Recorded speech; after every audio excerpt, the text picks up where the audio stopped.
Confucius very wisely said, "A man who understands the Tao in the morning may die with content in the evening." Because when you understand, you don't put your hope in time. Time won't solve a thing. So when we enter into the practice of meditation, of yoga, we are doing something radically unlike other human activities.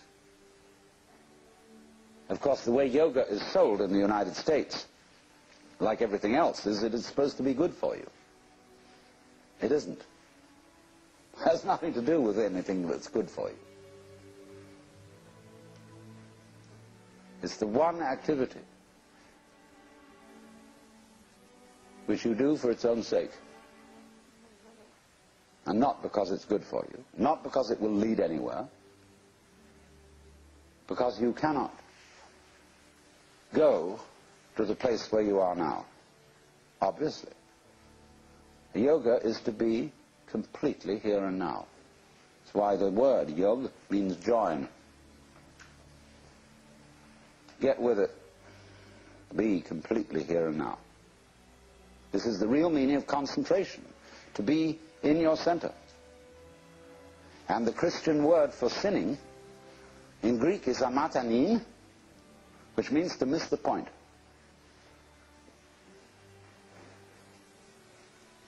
And the point is eternal life, which is here and now. Come to your senses.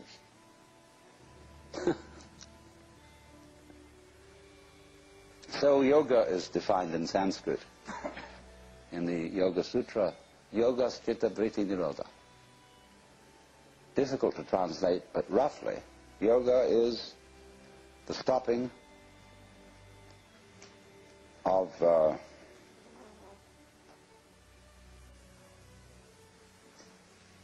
vritti is turning, see, like a wheel, and chitta is consciousness. Turnings in consciousness. In other words, the attempt of the mind to catch hold of itself, which is what we call thinking, worrying. So we could say loosely, yoga is the cessation of thinking. It's not the cessation of awareness, but of symbolizing, trying to touch reality in terms of thoughts, symbols, descriptions, definitions. Give it up. It's not easy because we do it habitually.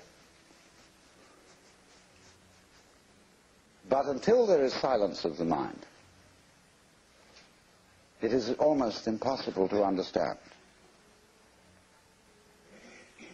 eternal life, that is to say, eternal now.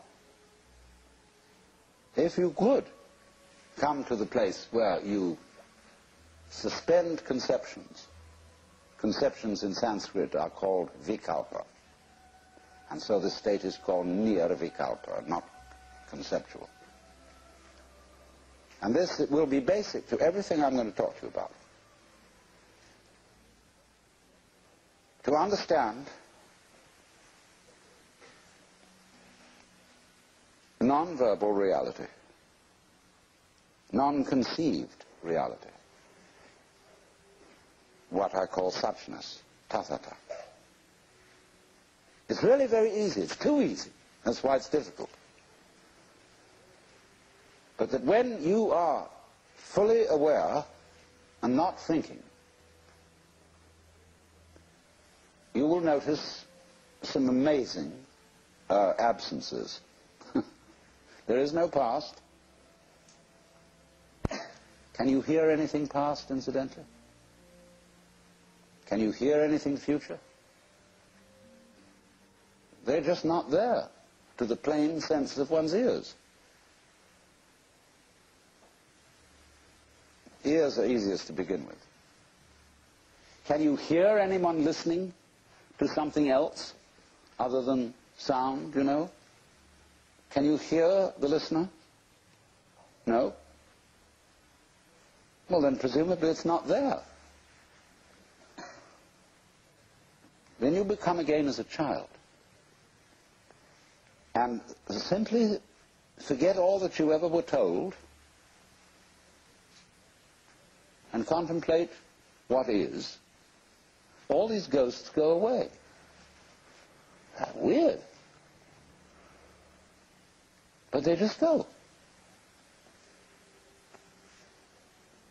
And then you enter into the eternal state. Well, there's no problem. Well, then you go back and you collect your opinions again. You think, well, that won't do. How can I be practical and be in that sort of state? Well, I remember in the Sermon on the Mount that Jesus said a lot of things about this. Consider the lilies of the field, how they grow. They toil not, neither do they spin. And yet Suleiman in all his glory was not clothed like one of these. And if God so clothes the grass of the field, which today is and tomorrow is cast into the oven, shall he not much more clothe you, faithless ones? Wow. So, do not worry about tomorrow, saying, what shall we eat, what shall we drink, or how shall we clothe ourselves? Oh, the rabble seeks after these things. Sufficient to the day is the worry of it. Nobody ever preaches a sermon on that text. Never. I've heard lots of sermons, and never one on that one, because people say, look, that's all very well, because Jesus was the boss's son. And he knew, you see, that he was really in charge of the universe, and he's nothing to worry about. But we have to be practical. Oh? What do you suppose the gospel was? The good news. Do you know it never got out?